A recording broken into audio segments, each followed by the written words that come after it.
Nagkasira-sira ang 10 pasaherong bus ng tangkayin daw hold-upin ng mga armadong lalaki sa Quezon City. Sugatan ng driver at konduktor ng bus matapos manlaban sa mga suspect. Si Trisha Zafra naka-alerto 24 eksklusibo. Bakas pa ang pagkatuliro at takot sa mga pasaherong ito ng isang bus. Napastop-over nang wala sa oras ang bus sa tapat ng Quezon City Police Station 10 matapos umano silang pagtangka ang hold-upin ng 7 lalaki kaninang alas 4 ng madaling araw. Talagang hinahampas, talagang gusto talaga na pumasok. Opo. Malaki ang magnakaw. Balak ko siguro magnakaw. Buti na lang na-go nung driver. Kung hindi, ewan ko lang kung ano nakamid ngayon. Ang mga salamin ng bus nabasag at sa loob nagkalat pa ang mga malalaking tipak ng bato na ginamit ng mga sumalakay. Kwento ng driver, hinintuan nila sa MRT Kamuning Station ang pumarang pasahero na si Biboy Haba. Pagbukas daw ng bus, nung sasakay na po ako, marami na po yung mga lalaki na parang gumidgit na sa akin parang marang sa pinto. Akala po namin pasahero lahat. Ayun po, pinagdudukot na po yung gamit ng pasahero ko, pati ako po. Mga bata pa, mga 18, ganyan, hanggang 20 lang. nanlaban ang konduktor at matapos ang pukpukan, basagan at hatawan pa ng sinturon, napalabas din nila ang mga sospek. Nagtamo ng mga sugat ang driver at konduktor at ang nasira sa bus. Tinatayang aabot daw sa 70,000 piso. Trisha Zafra, naka-alerto 24. Dalawang estudyante ang nalunod sa isang ilog sa Ilagan, Isabela. Kinilalang mga biktima na sina Erwin C. at Charmaine 14, kapwa 15 taong gulang. Nagpiknik daw malapit sa ilog ang dalawa kasama ang iba pa nilang kabarkada. Nang mapunta sa malalim na bahagi si 14, nalunod na siya at humingi ng tulong. Tinangka siyang tulungan ni C, pero kasama siyang nalunod. Bilang birthday ang ipinagdiriwang ng unang hirit host na si Lava Ñaver ngayong araw. Ginanap din kasi ngayon ang kanyang pagkikipag-isang dibdib kay Joms Liangco. Narito ang report. Nabalot sa kulay puti at dilaw ang simbahan ng Holy Spirit Church sa BF Homes, Quezon City sa kasal ng tinaguri ang reyna ng kalsada na si Lovelia Lava Ñaver at ni Jomasito Joms Liangco.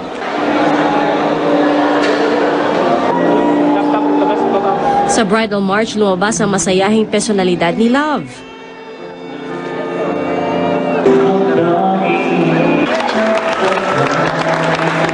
Hindi naman napigilan ng lahat ang kiligin ng magsumpaan na ang dalawa. Ang iyong paparito upang makisang dibdib si Jomar na iyong mapapamahalin at pagdiriwaran ang mabuhay. Opo, mahal ko sa loob ko. Opo, mahal ko sa loob ko. At nang sabihin na ng pari na,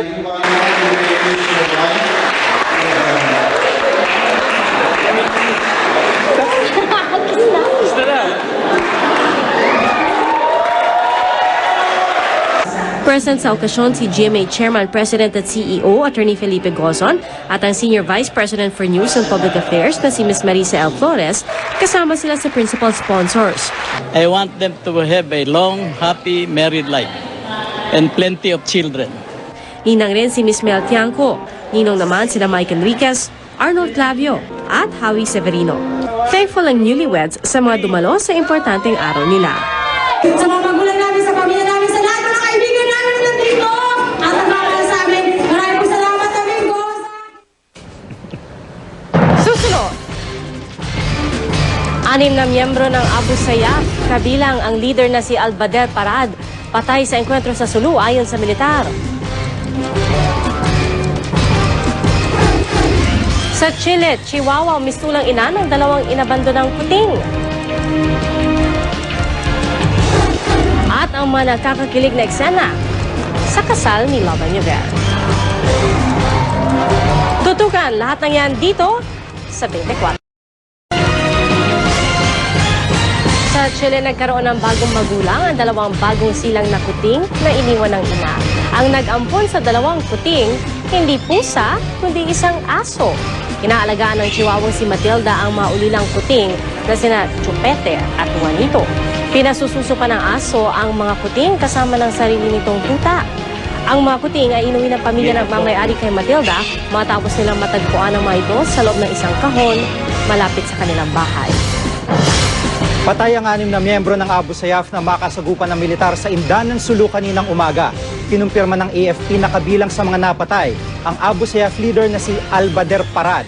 Si Parad ang itinuturong nasa likod ng serye ng pangingidnap sa Sulu, kabilang ang pagdukot sa 3 tauhan ng International Committee of the Red Cross noong January 15, 2009. Isang sundalo rin ang patay sa bakbakan habang 3 iba pang sugatan.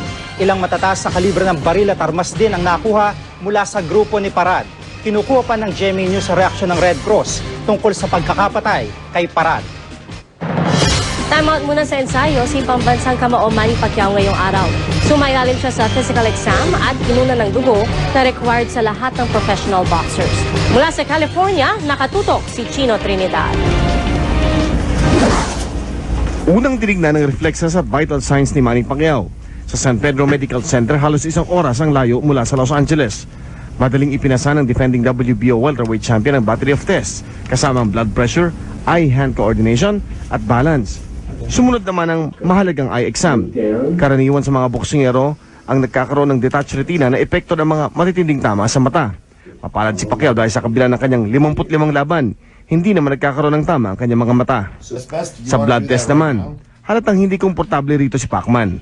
Iniiwasan ni Pacquiao na makita ang karayong matang 2 lalagyang pupunuin ng dugong gagamitin sa iba't ibang test, kasama ang pagsusuri para sa performance enhancers. Ipinaliwanag ni Manny kung bakit napakahirap na magpakuha siya ng dugo nang malapit na sa laban. Gaya ng ipinipilit ni Floyd Mayweather Jr. na ikinabagsak ng negosasyon para sa tinaguriang fight of the century. Mahirap pag ikaw ginunan ng dugo, lalo sa aming mga atleta is ang kailangan namin ay lakas eh. So pag ginunan ka ng dugo ay manghihina ka, makarecover ka mga 3 to 4 days pa. Nilinaw ni Manny, okay lang naman sa kanyang sumailalim sa blood test basta hindi ito malapit sa araw ng laban. Hindi biro yan at okay naman yun na 24 hours, 24 days before the fight. Kukunan ako, medyo makarecover pa tayo. Mula sa Los Angeles, California, Chino Trinidad, nakatutok, 24 oras.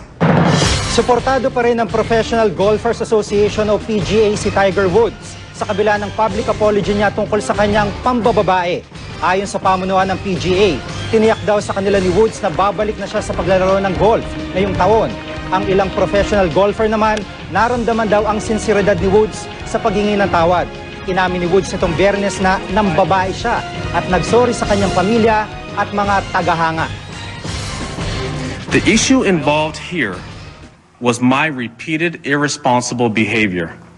I was unfaithful. I had affairs. I cheated. What I did is not acceptable, and I am the only person to blame. Abangan! Finalists ng Starstruck 5, todo na ang paghahanda para sa final judgment mamaya. Walang patid na pagtutok dito sa 24 oras.